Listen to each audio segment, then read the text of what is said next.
Hello hi welcome to my YouTube channel. അപ്പോൾ നിങ്ങൾ ആദ്യമായിട്ടാണ് വീഡിയോ കാണുന്നുണ്ടെങ്കിൽ ഒന്ന് സബ്സ്ക്രൈബ് ചെയ്യുക. പിന്നെ ഈ വീഡിയോ ഇഷ്ടപ്പെടാച്ചാൽ ഒരു ലൈക്കും കൂടെ തരാം കേട്ടോ. അപ്പോൾ എപ്പിസോഡ് 4 കുറച്ച് ഇമ്പോർട്ടൻ്റ് ആയിട്ടുള്ള കാര്യങ്ങളാണ് പറയാൻ പോണത്. എല്ലാ സംഭവങ്ങളൊന്നും ഞാൻ പറയുന്നില്ല കേട്ടോ. അതായത് ഈ മോർണിംഗ് ഡാൻസും ഇങ്ങനത്തെ കാര്യങ്ങളൊന്നും അതൊക്കെ ഞാൻ സ്കിപ്പ് ചെയ്യുകയാണ്. അതിലുള്ള പ്രധാനപ്പെട്ട കാര്യങ്ങൾ മാത്രം നമുക്ക് പറഞ്ഞിട്ട് പോവാം. അപ്പോൾ അതിൻ്റെ മുന്നേ ഞാനൊരു കാര്യം നിങ്ങളെടുത്ത് ചോദിക്കട്ടെ. നമ്മളോടോ അല്ലെങ്കിൽ സൊസൈറ്റിയോടോ പ്രത്യേകിച്ച് അങ്ങനെ ഉപദ്രവമൊന്നും ചെയ്യാത്ത ഒരാളുടെ മുഖത്ത് നോക്കിയിട്ട്, അത് ഗെയിമിൻ്റെ പേരിലാണെങ്കിൽ പോലും ആണോ പെണ്ണോ ആയിക്കോട്ടെ, അവരെ സെപ്റ്റിക് ടാങ്ക് എന്ന് വിളിക്കുന്നതിനെക്കുറിച്ച് എന്താണ് നിങ്ങളുടെ അഭിപ്രായം? അപ്പോൾ നിങ്ങളുടെ അഭിപ്രായം എന്തായാലും നിങ്ങൾ കമൻറ്റ് ചെയ്യുക കേട്ടോ. അപ്പോൾ നമുക്ക് എപ്പിസോഡ് 4 എന്തൊക്കെയാണ് നടന്നതെന്നുള്ളത് നോക്കാം. അപ്പോൾ മോർണിംഗ് ടാസ്ക്കായിട്ട് ബിഗ് ബോസ് കൊടുത്തത് എന്താണെന്ന് വെച്ചാൽ, കൂട്ടത്തിൽ നിന്ന് ഇഷ്ടമുള്ള ആളെയും ഇഷ്ടമില്ലാത്ത ആളെയും സെലക്ട് ചെയ്യുക. എന്നിട്ട് അവർക്കൊക്കെ ഓരോ പെറ്റ് നെയിമും കൊടുക്കുക. അപ്പോൾ ഇഷ്ടമില്ലാത്ത ആളെന്നുള്ളതിൽ കാറ്റഗറിയിൽ ഏറ്റവും കൂടുതൽ വോട്ട് കിട്ടിയത് നമ്മുടെ കോമണർ അനീഷിനാണ് കേട്ടോ. അനീഷിന് 8ഓളം പേര് അനീഷിനെയാണ് ഇഷ്ടമില്ല എന്ന് പറഞ്ഞ് സെലക്ട് ചെയ്തത്. അപ്പോൾ ഇതിൽ തന്നെ മനസ്സിലാക്കാൻ പുള്ളിക്കാരൻ നല്ല രീതിക്കുള്ള പ്രസൻസ് അവിടെ ഉണ്ടാക്കുന്നുണ്ട്. പലരെയും പോയി ചൊറിഞ്ഞിട്ടും പലരെയും പോയിട്ട് എന്താ പറയുക പ്രശ്നങ്ങൾ ഉണ്ടാക്കിയിട്ടും നല്ല രീതിക്ക് അവിടെ കളിച്ചുകൊണ്ടിരിക്കുന്നുണ്ട് എന്നുള്ളതിൻ്റെ തെളിവാണിത്. 8 ആൾക്കാർ പുള്ളിക്കാരന് കൊടുത്ത പേരുകൾ എന്തൊക്കെയാണെന്ന് വെച്ചാൽ മുള്ളൻ പന്നി, ചൊറിയമ്പുഴു, പിന്നെന്താ മിസ്റ്റർ അപ്പി, അങ്ങനെ പല പേരും കൊടുത്തിട്ടുണ്ട്. പുള്ളിക്ക് അതിലൊന്നും വലിയ വിഷയമൊന്നുമില്ല കേട്ടോ. കാരണം പുള്ളിക്ക് തന്നെ അറിയാം അത് ഡിസേർവിങ് ആണ്, ഞാൻ ഡിസേർവിങ് ആണ്, കാരണം എൻ്റെ കയ്യിലിരിപ്പ് കൊണ്ടാണ് എന്നുള്ളത് പുള്ളിക്ക് തന്നെ അറിയാം. പുള്ളിക്ക് അത് തന്നെയാണ് വേണ്ടതും. എല്ലാവരും ഇഷ്ടമല്ല എന്നുള്ള രീതിയിൽ തിരഞ്ഞെടുക്കണം എന്ന് പ്രാർത്ഥിച്ചുകൊണ്ടായിരിക്കും പുള്ളി അവിടെ ഇരിക്കുന്നത്. ഏറ്റവും കൂടുതൽ ആൾക്കാർ ഇഷ്ടപ്പെടുന്നത് അനുമോളെയാണ്. അനുമോൾക്ക് കൊടുത്തത് പാവക്കുട്ടി, ക്യൂട്ടി പൈ, ഇങ്ങനത്തെ ഒക്കെ പേരുകളാണ്. അതായത് അത് കണ്ടാൽ തന്നെ അറിയാം പുള്ളിക്കാരി ഇങ്ങനെ അവിടെയും ക്യൂട്ട്നെസ് ഇങ്ങനെ വിതറി നടന്നുകൊണ്ടിരിക്കുകയാണ്. പിന്നെ ഇപ്പോഴാണ് ഒരു വിവാദപരമായിട്ടുള്ളൊരു സംഭവം ഉണ്ടായത്. അതായത് നമ്മൾ അക്ബറിനെ വിളിച്ചിട്ട് അക്ബറിനെ ഏറ്റവും ഇഷ്ടമല്ലാത്ത ആളായിട്ട് സെലക്ട് ചെയ്തത് നമ്മുടെ രേണുസുധീനെയാണ്. രേണുസുധിക്ക് അക്ബർ കൊടുത്ത പേരാണെങ്കിൽ സെപ്റ്റിക് ടാങ്ക് എന്നാണ് കൊടുത്തിട്ടുള്ളത്. എനിക്ക് ഇയാളുടെ ഈ ഒരു പ്രസ്താവന ഒട്ടും ഇഷ്ടപ്പെട്ടില്ല. കാരണം നമ്മളിത് എത്രയൊക്കെ ഗെയിമാന്ന് പറഞ്ഞാലും ഇത്രയും ഒരാളെ ഇൻസൾട്ട് ചെയ്യുന്ന രീതിയിൽ ഒരു പേര് കൊടുക്കുക എന്ന് പറയുന്നത്, അതും അയാൾക്കെതിരെ രേണുസുധി ഒരു ഗെയിമും, രേണുസുധി അയാൾക്കെതിരെ എന്നല്ല, ബിഗ് ബോസിൽ പോയിട്ട് ഒരു ഗെയിമും പുള്ളിക്കാരി കളിക്കുന്നില്ല. പുള്ളിക്കാരി എന്തോ ഒരു ട്രോമ ആയിട്ടുള്ളൊരു അവസ്ഥയിൽ ഇങ്ങനെ അങ്ങോട്ടും ഇങ്ങോട്ടും നടക്കുക, അവിടെ പോയിട്ട് ഇരിക്കുക, ഇതൊക്കെ തന്നെയാണ് മെയിനായിട്ട് ചെയ്യുക. അല്ലാതെ ഒരു ഇഷ്യൂലും പോയിട്ട് ഇടപെടുക അല്ലെങ്കിൽ ഒരു ഫിസിക്കൽ ആക്ടിവിറ്റിയും നന്നായിട്ട് കളിക്കുക ഒന്നും ചെയ്യുന്നില്ല. ആക്ച്വലി നമ്മുടെ രേണുസുധി എന്ന് പറഞ്ഞ ആൾ ഒരു ബിഗ് ബോസ് മെറ്റീരിയലേ അല്ല. അക്ബർ രേണുസുധിക്ക് പേര് കൊടുത്തത് പുറത്തുള്ള അവരുടെ ഇമേജും നെഗറ്റിവിറ്റിയും അതുകൊണ്ട് മാത്രമാണ്. അല്ലാതെ അവിടെ പ്രത്യേകിച്ച് ഗെയിം ഒന്നും രേണുസുധി കളിക്കുന്നില്ല ബിഗ് ബോസിൻ്റെ അകത്ത്. അത് മാത്രമല്ല, രേണു ഹേറ്റേഴ്സിൻ്റെ കുറച്ച് ലൈക്സ് കൂടെ ലൈക്സ് അല്ല, ഞാൻ റീൽസിൻ്റെ ഓർമ്മയിൽ പറഞ്ഞതാണ് കേട്ടോ. കുറച്ച് വോട്ടും കൂടെ, അതായത് രേണു ഹേറ്റേഴ്സിൻ്റെ വോട്ട് കൂടെ കിട്ടാൻ വേണ്ടിയിട്ടാണ് പുള്ളിക്കാരൻ ഈ കളി കളിച്ചത്. അപ്പോൾ എല്ലാവരും ചോദിക്കുന്നുണ്ടായിരുന്നു, അനീഷിന് അപ്പോൾ അപ്പി എന്ന് പേര് കൊടുത്തില്ലേ? രണ്ടും ഏകദേശം ഒരിക്കലും രണ്ടും ഒരുപോലെ അല്ല. കാരണം അനീഷിന് അവിടെ ആ പേര് കൊടുത്തത് പുള്ളിക്കാരൻ്റെ അവിടെയുള്ള ഗെയിമും പ്രൊവോക്കിംഗ് ആയിട്ടുള്ള ഗെയിമിൻ്റെ ബേസിലാണ്. അല്ലാതെ പുള്ളിക്കാരൻ്റെ പേഴ്സണൽ ആയിട്ടുള്ള പുള്ളിക്കാരൻ്റെ ഒരു കാര്യം കൊണ്ടുമല്ല, പുറത്തുള്ള ഒരു കാര്യം കൊണ്ടുമല്ല. പക്ഷേ രേണുസുധീൻ്റെ കാര്യം അങ്ങനെയല്ല. രേണുസുധിക്ക് പുറത്തുള്ളത് വെച്ചിട്ടാണ് ഇവർ കൊടുത്തിട്ടുള്ളത്. അത് കഴിഞ്ഞ് രേണുസുധി ഈ പറയുന്ന അക്ബറിനെയാണ് ഇഷ്ടമില്ല എന്ന് പറഞ്ഞ ആളായിട്ട് സെലക്ട് ചെയ്യണത്. എന്ന് മാത്രമല്ല, വേട്ടപ്പട്ടി എന്നുള്ള പേരാണ് കൊടുക്കുന്നത്. പലരും അത് പറയുന്നുണ്ടായിരുന്നു, വേട്ടപ്പട്ടി എന്ന് വിളിച്ചതിനപ്പോൾ പ്രശ്നമില്ലേ?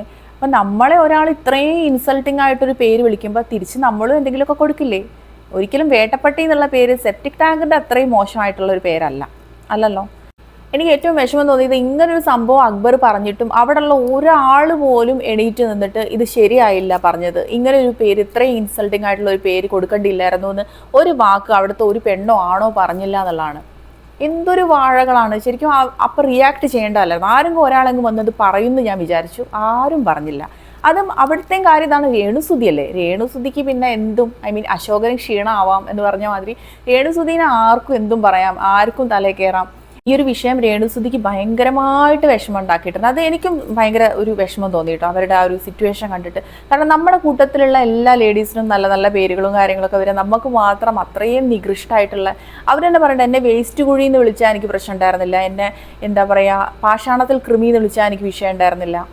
അപ്പോൾ നല്ല പേരൊന്നും അവർ എക്സ്പെക്ട് ചെയ്യുന്നില്ല. ഇതൊക്കെ ആയാൽ തന്നെ അവർക്ക് വിഷയം ഉണ്ടായിരുന്നില്ല. അവരുടെ ആ ഒരു സിറ്റുവേഷൻ കണ്ടപ്പോൾ എനിക്ക് ഭയങ്കര വിഷമം. പക്ഷെ എന്താ ഇവരുടെ ഒരു പ്രശ്നം എന്ന് വെച്ചാൽ, ഇവർ മിണ്ടാതെ അപ്പുറത്ത് പോയിട്ട് ഈ ഒരു വിഷയം ഉണ്ടായി, മിണ്ടാതെ അപ്പുറത്ത് പോയി കരയേ അല്ലെങ്കിൽ കുറച്ചിങ്ങനെ എന്തെങ്കിലുമൊക്കെ ചെറിയ രീതിക്കുള്ള ഡയലോഗൊക്കെ അടിച്ച് ഇരിക്കുകയാണല്ല, ഇവർ ഭയങ്കര ഡ്രമാറ്റിക്കാണ്, ഭയങ്കര നാടകീയമായ ഡയലോഗൊക്കെ അങ്ങോട്ട് അടിച്ചു കളയും. അത് വീണ്ടും ഇവർക്ക് ട്രോൾ വരാനുള്ള വഴിയാണ് ഇവർ ഉണ്ടാക്കി കൊടുക്കുന്നത്. മിണ്ടാതെ പറയുന്നൊരു ഡയലോഗാണ്, ഞാൻ വിധവകളെ പ്രതിനിധീകരിച്ച്, സ്ത്രീകളെ പ്രതിനിധീകരിച്ചാണ് വരുന്നത്, സ്ത്രീത്വത്തെ അപമാനിക്കൽ. അത് മാത്രമല്ല രജിത് സാറൊക്കെ ഇടയ്ക്ക് കയറി വരുന്നുണ്ട്. പിന്നെ ഞാൻ എൻ്റെ ജനങ്ങളോടാണ് സംസാരിക്കണത് എന്നൊക്കെ പറഞ്ഞിട്ട് പണ്ട് രജിത് സാറിൻ്റെ ഒരു ഡയലോഗ് ഉണ്ടായിരുന്നു, അതൊക്കെ കോപ്പി അടിച്ച് സംസാരിക്കുന്നൊക്കെ ഉണ്ട്. ഇവരുടെ സത്യം പറഞ്ഞാൽ ഇവരുടെ ലൈഫിലെ ഏറ്റവും വലിയൊരു വില്ലൻ എന്ന് പറയുന്നത് ഇവരുടെ സംസാര രീതിയാണ് അല്ലേ.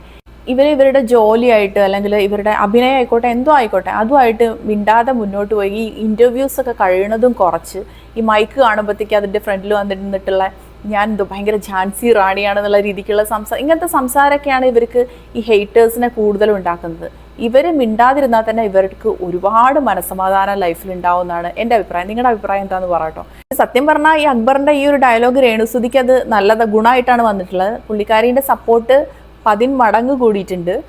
നമുക്കത് സോഷ്യൽ മീഡിയയും ഒക്കെ തുറന്നു നോക്കിയാൽ തന്നെ അറിയാം, കമൻറ്റ് സെക്ഷനും കാര്യങ്ങളൊക്കെ.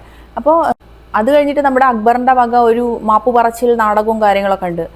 അത് ക്യാമറയിൽ വന്നിട്ടാണ് പറയണത്. അതായത് ഞാൻ ചേച്ചിയോട് ക്ഷമ പറയും, നേരിട്ട് രേണുസുധീൻ്റെ അടുത്ത് പോയിട്ടല്ല അയാൾ പറയേണ്ടത്. അങ്ങനെ അയാൾക്ക് തെറ്റുപറ്റിയെന്ന് തോന്നുകയാണെങ്കിൽ രേണുസുധീൻ്റെ അടുത്ത് പോയിട്ട് പറയണം. അല്ലാണ്ട് നമ്മൾ പ്രേക്ഷകരോട് വന്നിട്ട് എന്താ പറയുക, എനിക്ക് ചേച്ചിയോട് ഞാൻ വേണമെങ്കിൽ മാപ്പ് പറയാം, എനിക്കിപ്പോൾ അത് തെറ്റാണെന്ന് തോന്നിയിട്ടുണ്ട് എന്നൊക്കെ പറഞ്ഞാൽ ചേച്ചി വേണ്ട രീതിയിൽ കണ്ടന്റ് കൊടുക്കുന്നില്ലെങ്കിൽ അയാൾക്ക് എന്തൊക്കെ പേര് വേറെ വിളിക്കാനുണ്ട് അല്ലേ, വാഴ എന്ന് വിളിക്കാം, അങ്ങനത്തെ ഒരുപാട് പേര് കൊടുക്കാം. ഇത് സെപ്റ്റിക് ടാങ്ക് എന്ന് അയാൾ വിളിച്ചത് അത് 100% ഉറപ്പാണ് അവിടെയുള്ള കണ്ടന്റ് കൊടുക്കാത്തതുകൊണ്ടോ അല്ലെങ്കിൽ അവിടുത്തെ കണ്ടന്റിൻ്റെ മോശം കൊണ്ടോ ഒന്നുമല്ല എന്നുള്ളത് ചോറ് കഴിക്കുന്ന ആൾക്കാർക്ക് മനസ്സിലാവും. നെക്സ്റ്റ് വന്നിട്ട് ഒരു ടാസ്ക് ആയിരുന്നു. ആ ടാസ്കിൽ ഒരു ബോക്സ് വെച്ചിട്ടുണ്ട്. ആ ബോക്സിൻ്റെ അകത്ത് കുറേ സ്റ്റോണുകളുണ്ട്. Red stone, golden stone, black stone. ഇതിൽ ഗോൾഡൻ സ്റ്റോൺ കിട്ടിക്കഴിഞ്ഞാൽ കുറേ ഗുണങ്ങളുണ്ട്. ബ്ലാക്ക് സ്റ്റോൺ കിട്ടിയാൽ നല്ല പണിയാണ്.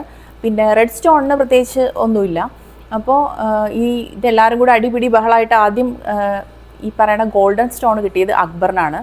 പിന്നെ ബ്ലാക്ക് സ്റ്റോൺ അനീഷിന് കിട്ടിയെന്ന് തോന്നുന്നുണ്ട്. പിന്നെ റെഡ് സ്റ്റോണ് ആർക്കൊക്കെയോ കിട്ടിയിട്ടുണ്ട്. അപ്പോൾ സ്റ്റോൺ ഒന്നും കിട്ടാത്തവർക്ക് ഈ ടാസ്കിൽ പിന്നെ പങ്കെടുക്കാൻ പറ്റില്ല. നെക്സ്റ്റ് റൗണ്ടിൽ ആരുടെങ്കിലും സഹായം വേണമെങ്കിൽ എടുക്കാമെന്ന് അക്ബറിനോട് പറയണു. അക്ബർ ആര്യനെ സെലക്ട് ചെയ്യുന്നു സഹായിയായിട്ട്. ആര്യനും പോയിട്ട് ഗോൾഡൻ സ്റ്റോൺ എടുക്കുന്നു. പക്ഷെ ഒരു അബദ്ധം പറ്റി ആര്യൻ്റെ കയ്യിൽ നിന്ന് ആ ഗോൾഡൻ സ്റ്റോൺ എങ്ങനെയോ വീണ് പോയിട്ട് ഈ പറയണ ഇത് കിട്ടിയത് ഷാനവാസിനാണ്. ഷാനവാസിൻ്റെ കയ്യിൽ കിട്ടി. അപ്പോൾ ഗോൾഡൻ സ്റ്റോൺ കിട്ടിയിട്ട് നഷ്ടപ്പെടുത്തി കഴിഞ്ഞാൽ ഈ പറയുന്ന അക്ബറോ അല്ലെങ്കിൽ ആര്യനോ ആരെങ്കിലും ഒരാൾ ഡയറക്റ്റ് നോമിനേഷൻ ലിസ്റ്റിലോട്ട് പോകണം. അത് ഇവർ ഡിസ്കസ് ചെയ്ത് തീരുമാനിക്കണം എങ്ങനെയാണെന്നുള്ളത്. ഇവർ കൺഫെഷൻ റൂമിൽ പോയിട്ട് പരസ്പരം ഡിസ്കസ് ചെയ്ത് ആദ്യമൊക്കെ പിന്നെ ഞാൻ പോയില്ല നീ പോയിക്കോ എന്ന് പറഞ്ഞുകൊണ്ടിരിക്കുന്നത്. പിന്നെ ലാസ്റ്റ് ആയപ്പോൾ പിന്നെ ആര്യൻ പറഞ്ഞു ഞാൻ ഇത്ര ടൈമിൻ്റെ ഉള്ളിൽ ഇത് തീർത്തേ പറ്റൂ, എന്നാൽ മാത്രമേ ഈ ഡോറ് തുറക്കുള്ളൂ എന്ന് അങ്ങനെ എന്തോന്ന് പറഞ്ഞു ബിഗ് ബോസ്. അപ്പോൾ പറഞ്ഞു ഓക്കെ എന്നാൽ ഞാൻ പോയിക്കോളാം എന്ന് പറഞ്ഞു ആര്യൻ. അത് പറഞ്ഞപ്പം അക്ബർ പറഞ്ഞു വേണ്ട ഞാൻ പോയിക്കോളാം. പിന്നെ അക്ബർ ഡയറക്റ്റായിട്ട് നോമിനേഷൻ ലിസ്റ്റിലോട്ട് പോയി. അങ്ങനെയാണ് ആ ഒരു ടാസ്കിൻ്റെ സംഭവം. പിന്നെ ഓൾറെഡി ഉള്ള നമ്മുടെ മറ്റേ ടാസ്ക് ഉണ്ടല്ലോ പുറത്ത്, പിന്നെ പുകഞ്ഞ കൊള്ളി പുറത്ത് എന്നുള്ള ടാസ്ക് നടന്നുകൊണ്ടിരിക്കുന്നുണ്ട്. അതിൽ ഈ പറയണ ശൈത്യ കിടന്നുറങ്ങുമ്പം ഇവരെല്ലാവരും കൂടെ രാത്രി മെല്ലെ പൊക്കിയെടുക്കാൻ വേണ്ടി പോയപ്പോഴത്തേക്ക് ശൈത്യം ഉണർന്നു. അതുപോലെ തന്നെ ജസൽ കിടന്നുറങ്ങുമ്പോൾ പോയിട്ട് പൊക്കിയെടുക്കാൻ നോക്കി, അപ്പോഴും പിന്നെ ആളുണർന്നു. അപ്പോൾ ഇതിപ്പോൾ 2 ദിവസമല്ലേ ആയുള്ളൂ. ഇനി ചിലപ്പോൾ കുറച്ച് ഒരു 3-4 ദിവസം ഈ ഉറക്കം നഷ്ടപ്പെട്ട് ഇങ്ങനെ ഇരിക്കുമ്പോൾ ചിലപ്പോൾ ഉറങ്ങുമ്പോൾ ബോധം കെട്ട് ഉറങ്ങാൻ ചാൻസ് ഉണ്ട്. അങ്ങനെ ആ സമയത്തെ ഇതിൽ എന്തെങ്കിലും ഇവർക്ക് ചെയ്യാൻ പറ്റും തോന്നുള്ളൂ. അല്ലാതെ ഒന്ന് തൊടുമ്പോഴത്തേക്കോ അവരടുത്ത് ചെല്ലുമ്പോഴത്തേക്കോ അവർ അറിയുന്നുണ്ട്. അപ്പോൾ ഇതൊക്കെയാണ് എപ്പിസോഡ് 4 ഉണ്ടായിരുന്ന കാര്യങ്ങൾ. ഇതിൽ ഏറ്റവും ഇമ്പോർട്ടൻ്റ് ആയിട്ടുള്ള കാര്യം എന്ന് പറയുന്നത് ആ ഒരു ടാസ്കിൽ ഈ പറയുന്ന രേണുസുധീനെ ഈ ഒരു പേര് വിളിച്ച സംഭവമാണ്. അതിൻ്റെ വിവാദം ഇപ്പോഴും സോഷ്യൽ മീഡിയയിൽ ഇങ്ങനെ പുകഞ്ഞുകൊണ്ടിരിക്കുകയാണ്. അപ്പോൾ നെക്സ്റ്റ് എപ്പിസോഡിൻ്റെ റിവ്യൂ ആയിട്ട് നമുക്ക് കാണാം. ബൈ.